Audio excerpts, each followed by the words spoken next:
Motiwada highway પર અલ્ટ્રોઝ અને L20 car સામસામે અથડાઈ.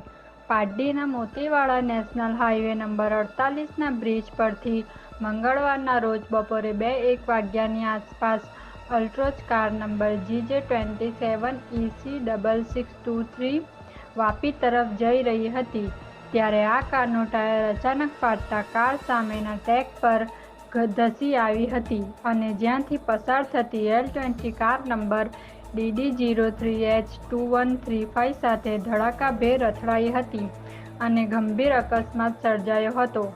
આ અકસ્માતમાં બંને કારમાં ભારે નુકસાન પહોંચવા પામ્યું હતું, જ્યારે અલ્ટ્રોઝ કારમાં સવાર દંપતીને નાની-મોટી ઈજા પહોંચી હતી અને L20 કાર સવારને પણ સામાન્ય ઈજા પહોંચી હોવાનું જાણવા મળ્યું છે.